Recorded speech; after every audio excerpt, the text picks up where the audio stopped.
अक्सर घर बनवाते समय सबसे मेहनती काम लगता है पानी की तराई करना, यानी कि पानी की क्योरिंग करना। सुबह शाम जब देखो तब हमें पानी लेके ऐसे पाइप लेके खड़ा रहना पड़ता है और पिचकारी मारता रहना पड़ता है ताकि पानी की तराई हो जाए और जो हमने सीमेंट लगाया है और जो दीवारें बनवाई है, जो छत बनवाई है, छत का काम सारा पक्का हो जाए। तो मैक्सिमम आपने देखा होगा कि छत की ढलाई के टाइम पे लोग सीरियस होकर बोलते हैं कि तराई पे बहुत अच्छे से ध्यान दें, ज्यादा दिन तक तराई करें तो अच्छे से पकेगा। तो एक्चुअल में आइडियल क्या है कि कितने दिन तक हमें छत की तराई करनी है, किस तरह से उसकी तराई करनी है और तराई हमें आखिर कितने दिन तक और क्यों करनी है, ये भी बड़ा एक रीजन है। कितने दिन तक करें, आखिर करें क्यों, रोज रोज क्यों करनी पड़ती है तराई। तो आज के वीडियो में हम जानेंगे कि छत की तराई क्यों करनी चाहिए और कितने दिन तक करनी चाहिए। मेरा नाम है जतिन खत्री, आप सबका स्वागत है ईशान डिजाइन्स चैनल में। तो चलिए शुरू करते हैं आज का वीडियो।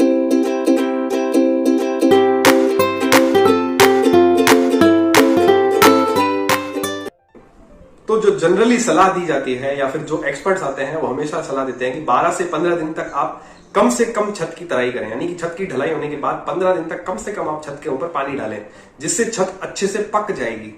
अब छत के पकने से क्या मतलब है और 15 दिन तक हमें तराई क्यों करनी है?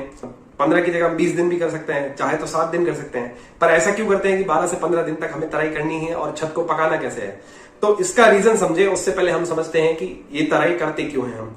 तो तराई क्यों करते हैं? वो करते हैं हम सीमेंट की तराई कर रहे हैं। तो सीमेंट की तराई क्यों कर रहे हैं? तो उसके लिए हमें जानना पड़ेगा कि सीमेंट कैसे बना हुआ है और उसका क्या रिएक्शन होता है जिसकी वजह से हमें पानी की तराई करनी पड़ती है। तो सीमेंट जो एक्चुअल में बना होता है वो बना होता है सिलिकेट। सिलिकेट एक रेत का एक पार्ट है जिससे सिलिकेट उसको बनता है, घटक आता है, उससे बनता है सिलिकेट और चूना, और उसको हीट किया जाता है कुछ एडेसिव मिला के, यानी कि सिलिकेट, चूना और एडेसिव मिला के इसको पकाया जाता है, बहुत अच्छी हीट के साथ पकाया जाता है, उसके बाद सीमेंट बनता है। अब सीमेंट के अंदर जो सिलिकेट है, सिलिकेट एक ग्लू के जैसे काम करता है, लेकिन ग्लू काम कब करेगा? जब हम उसकी पानी की तराई करेंगे। तो अब कॉन्सेप्ट समझिए आप, तराई करने का रीजन क्या है। अब मैं आपको बहुत इजी वे में समझाता हूं। जब हम छत की ढलाई कर लेते हैं तो छत की ढलाई के लिए हम सबसे पहले क्या करते हैं? सीमेंट, बजरी और एग्रीगेट यानी कि जो मुंगिया पत्थर आता है, मुंगिया पत्थर, सीमेंट और बजरी, तीनों को मिला के हम मिक्स करके पानी के साथ छत के ऊपर डाल देते हैं। तो छत तो वो भराई हो गई। अब 6 इंच की हमने इतनी बड़ी स्लैब तो भर दी। अब ये पकेगी कैसे? ये तो गीला गीला सारा माल है, अब पकेगा कैसे? पकाने के लिए हम छत की तराई करते हैं। तो छत की तराई करने से क्या फायदा होता है? एक तो छत को हमें पकाना है ऑलरेडी, और उसके ऊपर पानी डालने से क्या सेंस? पानी डालने से ये होता है कि जो छत के अंदर केमिकल होता है, यानी सिलिकेट और एल्यूमिनेट नाम के 2 अलग अलग प्रोडक्ट होते हैं जो क्या करते हैं कि पानी के साथ रिएक्ट करके एक बूंद जैसा, यानी कि ग्लू जैसा एक केमिकल निकालते हैं।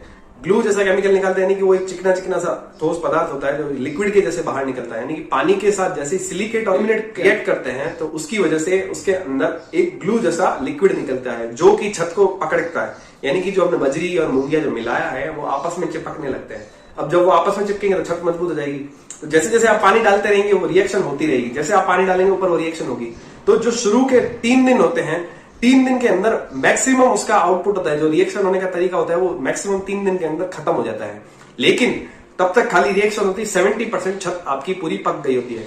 लेकिन उसके अगले 4 दिन 5 दिन तक क्या होता है कि रिएक्शन धीरे धीरे चलनी शुरू होती है। तो वो 10% जो रिएक्शन होता है वो अगले 6 से 7 दिन के अंदर होता है, यानी कि 10 दिन तो ये आपके हो गए। 80% छत को पकने में, यानी कि जो अंदर की सिलिकेट और ग्लू है आपस में चिपकने में, उसमें 10 दिन पूरे के पूरे यूज हो गए।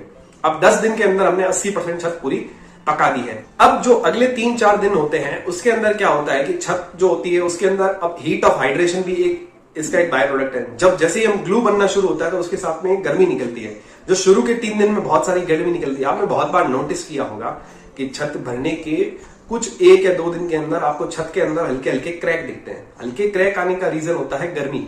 गर्मी की वजह से क्या होता है, अंदर जो रिएक्शन चल रही है, चूना जो आता है, चूना आपने देखा होगा जैसे उसको पानी में डालते हैं तो बबल देके वो गर्मी निकालता है। तो वही भाप जो होती है, हीट ऑफ हाइड्रेशन होता है, वो छत के अंदर से बाहर निकलने की कोशिश करता है। तो उसकी वजह से छत में क्रैक आ जाते हैं। तो अगर आप उसके ऊपर पानी डाल के रखेंगे तो क्रैक लंबे आगे नहीं बढ़ते, वो वहीं के वहीं खत्म हो जाते हैं। तो पानी से एक तो ये फायदा होता है, हीट ऑफ हाइड्रेशन जो उसकी वजह से छत में क्रैक आने वाले होते हैं, क्रैक की समस्या खत्म हो जाती है। सेकेंड रीजन है, जो आप पानी डालते हैं, पानी की वजह से छत की पक जाती है। छत पकने का रीजन क्या है? पानी की वजह से उसके अंदर केमिकल रिएक्शन होते हैं और ग्लू निकलता है। ग्लू निकलने की वजह से ही छत पकती है और छत का काम पक्का हो जाता है। तो आपको कम से कम 10 दिन तो छत की तराई करनी ही है। अब ये डिपेंड करेगा आपके सीमेंट पे, आपने सीमेंट कौन सा लिया है उसकी वजह से।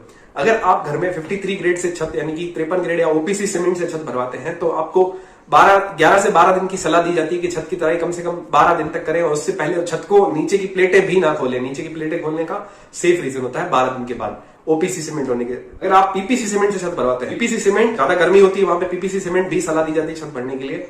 तो पीपीसी सीमेंट से अगर आप छत भराई करवाते हैं तो आपको कम से कम 18 दिन तक आपको छत की तराई करनी है। आप छत की प्लेटें चाहे आप 10 दिन में 12 दिन में निकलवा सकते हो, लेकिन छत की तराई आपको कम से कम 18 दिन करनी जरूरी होती है।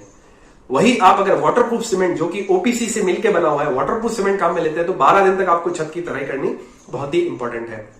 इस चीज का जरूर ध्यान रखें कि ओपीसी सीमेंट होगा तो आपको कम से कम 10 दिन तक, ओपीसी वाटरप्रूफ सीमेंट के साथ आपको 12 दिन तक, और पीपीसी सीमेंट होगा तो कम से कम आपको 18 दिन तक पानी की तराई करनी है। अब इसमें 2-3 बातें और नोट करने वाली है कि जब छत की भराई हो रही हो तो आपको साफ पानी यूज लेना है, साफ यानी पीने लायक पानी काम में ले, और अननेसेसरी पानी उसके अंदर ना जाए, यानी कि बिना मतलब का पानी उसके लिक्विड के अंदर जो फॉर्म बनता है, हम जो मसाला बनाते हैं, मसाले के अंदर अननेसेसरी पानी नहीं आना चाहिए, जिससे मजबूती उसकी कमजोर पड़ती है।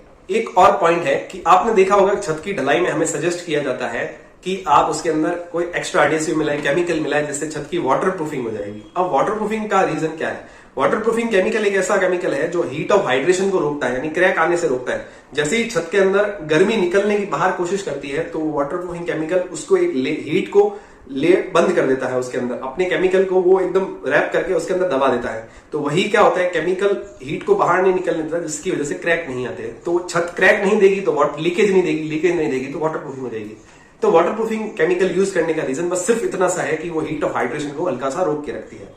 तो जब भी आप छत की ढलाई करवाएं तो ध्यान रखें कि आप ओपीसी सीमेंट से करवा रहे हैं तो कम से कम आपको 10 से 12 दिन तक छत की तराई करनी है, और ये ध्यान रहे कि छत की तराई अच्छे से करें और साफ पानी से करें, तो ही आपका छत अच्छे से रहेगा। खार वाला पानी या खारा पानी यूज नहीं करें तो पपड़ी नहीं देगा और मजबूती जल्दी से आएगी और पकेगा जल्दी, जिससे सरिया जो अंदर है वो सड़ेगा नहीं। खारे पानी से सड़ने की समस्या आ सकती है। तो मैं समझता हूं कि मैंने आपको आज बता दिया होगा कि तराई कितने दिन तक करनी है, क्यों करनी है, और क्यों हमें रोज लेके पिचकारी लेके घूमना जरूरी है। तो वीडियो आपको अगर पसंद आया तो वीडियो को लाइक जरूर करें, चैनल को सब्सक्राइब कर दें, नीचे मेरे को कमेंट करके जरूर बताएं अगर आपको कोई डाउट हो तो। और मिलते हैं दोस्तों अगले वीडियो में, तब तक के लिए चैनल के दूसरे वीडियो जरूर चेक करें।